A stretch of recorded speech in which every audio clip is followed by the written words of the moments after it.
عورت چاہتی ہے میں پردہ کروں تو خالی نیت سے تھوڑی ہوگا بھائی، تھوڑی سی تو ہمت بھی کرے نا، کوشش کرے، کچھ نہیں تو اسکارف لینا ہی شروع کر دے، کچھ نہیں تو باہر کے مردوں سے پردہ کر لے، پھر آہستہ آہستہ دیور سے بھی ہو جائے گا، چچا زاد بھائی سے بھی ہو جائے گا۔ عورت پہ پردہ فرض ہے نا، دیور سے، چچا زاد بھائی سے بھی پردہ فرض ہے۔ آج ہمارے گھروں میں یہ والا پردہ بالکل ختم، دیور سے پردہ ہی نہیں ہے۔ حدیث میں آتا ہے الحمو موت، دیور تو موت کی طرح ہے۔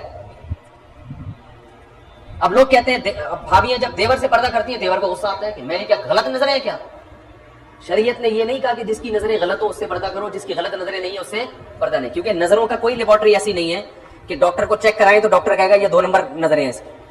ڈاکٹر آنکھیں چیک کر کے یہ تو بتا سکتا ہے کہ نظر کمزور ہے یا 6/6 ہے، یہ نہیں بتا سکتا کہ یہ نظریں پاکیزہ ہیں یا ناپاک ہیں۔ یہ اللہ کا کام ہے، یہ ڈاکٹروں کا کام نہیں ہے۔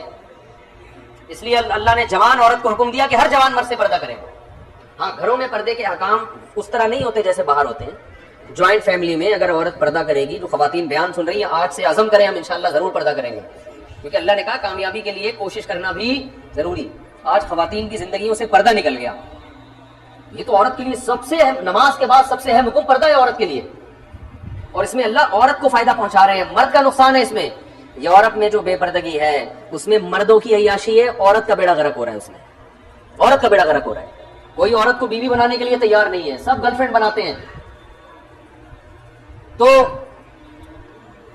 جوائنٹ فیملی میں پردہ آسان ہے، اس میں یہ کر لے کہ سر پہ موٹی چادر لے لے، کہیں دیور گزرنے والا ہے تو فوراً چادر آگے کر لے۔ دیور پشتوں میں دیور ہی کہتے ہیں نا، فلیور، لیور۔ اب جیسے سر پہ چادر رکھے، دیور نے آنا ہے تو ذرا کھنکھار لے، تھوڑا سا گھاس لے، اور بھابھی تھوڑا سا چادر کو چہرے سے آگے کر دے، بس اتنا کافی ہے۔ سامنے بیٹھ کے گپ شپ نہ لگائے دیور کے، یہ نہ کرے، تو اتنا بھی نہیں کرتے بھائی، یہ تو پھر اللہ کے حکم کی بغاوت ہے نا۔ ہمارے نبی کہہ رہے ہیں الحمد موت، دیور سے زیادہ سخت پردہ ہے۔ سخت کا مطلب پردہ لازمی کرنا ہے اس سے۔ تو وسعا، اللہ فرماتے ہیں نیت بھی آخرت ہو اور اس کے ساتھ ساتھ کوشش بھی۔ تیسرے نمبر پہ اللہ نے کیا فرمایا؟ وسعى لها سعيها، آخرت والی کوشش، اخپل طریقے سے کوشش نہیں چلے گی۔ ہمارے پٹھان بھائی بہت سے کام اخپل طریقے سے کر رہے ہوتے ہیں۔ اخپل اسلام کیا مطلب؟ آپ نے کوشش تو بہت کر لی، مگر وہ کوشش جو آخرت والی ہے، یعنی جس کو اللہ رسول نے بتایا کہ یہ آخرت والی کوشش، وہ نہیں کر رہے آپ۔ دیکھو، آپ نے رمضان میں روزہ رکھا، 13-14 گھنٹے کا روزہ ہو گیا، بھوک پیاس سے آپ تڑپ رہے ہو، سورج غروب ہو گیا، سب لوگ روزہ افطار کر رہے ہیں، جلدی جلدی بھائی کھجور کھاؤ۔ دیر کرنا کیا ہے؟ مکروہ ہے، ناپسندیدہ ہے، خلاف سنت۔ آپ نے کہا نہیں، میں 14 گھنٹے کا تو پشاور میں سب نے رکھا ہے روزہ، میں 18 گھنٹے کا رکھوں گا، ورنہ پشاور اور کراچی میں فرق کیا ہوگا؟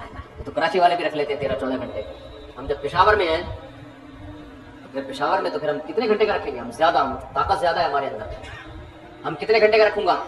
18 گھنٹے کا۔ اور جتنا میں بھوک اور پیاس میں نے اللہ کے لیے برداشت کی ہے، میں 3 گھنٹے اور برداشت کروں گا، یہ میری طرف سے غریبی ہے۔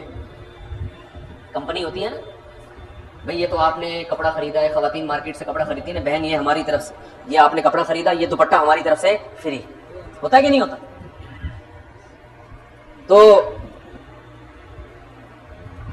آپ اپنی طرف سے غریبی نہیں لگا سکتے بھائی، آپ کوشش تو کر رہے ہو، لیکن یہ کوشش آپ کی اپنی بنائی ہوئی کوشش ہے، یہ اللہ اس کے رسول نے نہیں بتائی۔ آپ فجر کی 2 رکعتیں پڑھتے ہو، اگر آپ اپنی طرف سے محنت کر کے 3 پڑھ لو، نماز قبول ہوگی؟ مسلمانوں کے ہاں 2 طرح کی عیدیں ہوتی ہیں، ایک بڑی عیدیں اور ایک چھوٹی عیدیں۔ ایک عید الفطر، عید الاضحیٰ، یہ سال میں عید الفطر بھی ایک دفعہ اور عید الاضحیٰ بھی ایک دفعہ، یہ اس میں ہم نماز پڑھتے ہیں، نہاتے ہیں، دھوتے ہیں اور